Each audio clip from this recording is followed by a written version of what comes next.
College athletic Division I programs generate millions of dollars every year.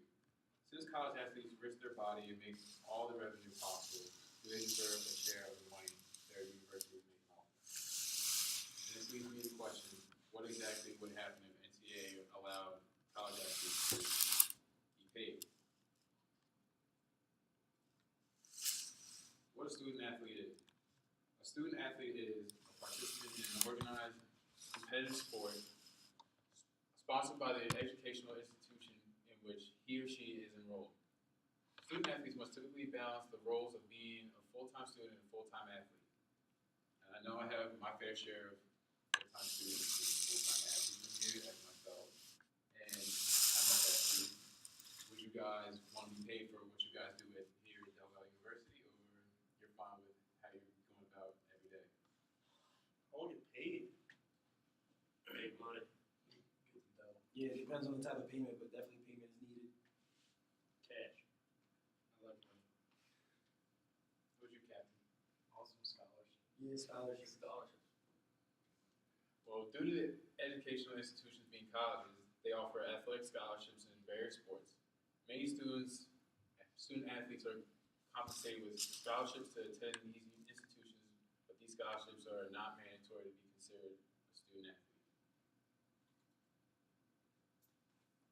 And then here's a quote from Craig, who published on the Sportster online publication on October 26, 2014.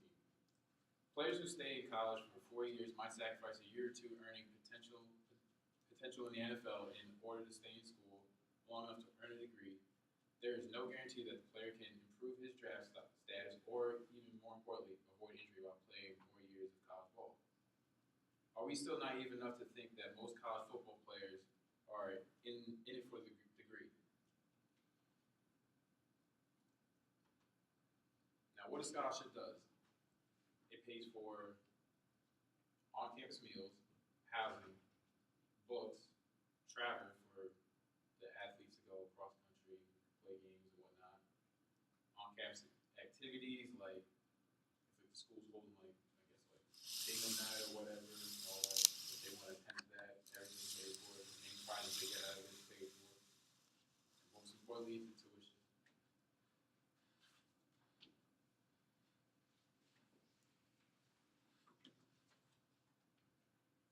Now, scholarships, that's one of the things that make people think that that's good enough for them to get paid. Scholarships average $36,000 for football in a Division I sport as of 2016. But that's only going towards tuition. And it's going nowhere to any other necessities for them. With that being said, if something is on campus that is closed for them to get food and whatnot, and if they're hungry, they have to either ask their parents for food, for money or food if they want, or they have to go to their coaches, who will give them a little bit of chump change for them to get the money and get food. Next one is marketing. Fans at every college, university, or whatever, usually rep their schools whenever there's a game going on, or powder puff, or rather it's like rock polish or pep rallies. And when games are going on, it includes them having their jerseys. These athletes are not entitled to have their jerseys, or even the last names on the jersey, and that's not fair to any of the athletes who are playing their hearts out to get their money's worth. And it's not fair that EA and the NCAA were partners in this video game, NCAA football, which was sadly discontinued, which we all love to play, probably more than Madden itself. And they discontinued because athletes were arguing that they wanted their fair share of money, which is perfectly right for them to argue that. And there's also time that involves for student athletes. As we all know, we barely have enough time to do anything that we really would like to do, except for on the weekends. And if you're talking in season, you gotta wait till right after the games on Saturdays to do whatever you want. You have that one night to do it, and then Sunday you rest, and then Monday you back at it with the whole grind. They devote their time more than the American worker, and they make no money that goes into their pockets. So how do we expect them to get jobs and make money whenever they need it? Sometimes their hours actually tamper with, like, being in football, their hours tamper with classroom work or even family time. So, and we consider these people non-employees. They might as well be considered employees since they devote 43.3 hours a week to football. And I'm only speaking for Division I football athletes, so I can only imagine what it is for anyone else.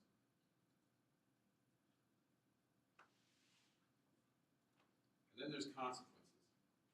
The amount of suspensions will be cut down drastically if players receive money, or any suspension will result in loss of money. So no one wants to lose out on any money, and we can treat it like the pros where they just pay a fine, and for them they can not get paid that week, and then not even they can play but not get paid for it.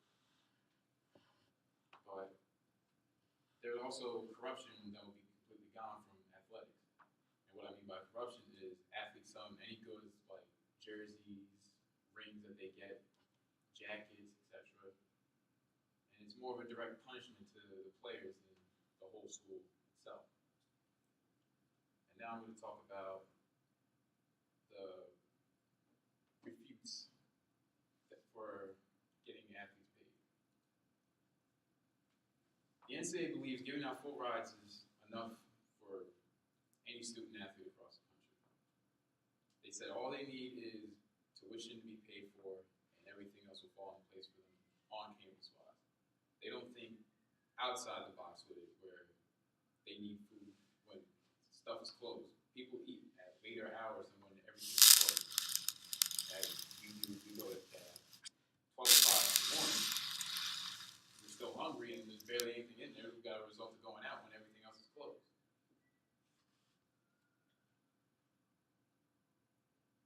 There's also a contract that is involved with the NCAA and the student athlete itself about not getting paid. But in the contract, it states that the school owns the student's own image, which isn't right because no one owns anyone anymore. You're your own person. As well with chaos. If colleges could pay athletes, it would be one giant race and unfair to schools with less money, and it's claiming to hiring athletes for them to come play, which is not true at all because people go to the school based off what their issues are in family and whatnot. And now that brings me to the solutions. Possible solutions are pay the athletes for the cost of attendance with their scholarships to help living conditions, compensate athletes for their image. No one owns someone else anymore. Athletes won't need time to earn more money if you pay the cost of attendance. Keep the NCAA rule about promising paying more athletes for schools. In the conclusion, athletes have the right to compensate for their own image. It would basically count as a side job. Strict limits on how much athletes get need to be placed so athletes can spend money much more wisely.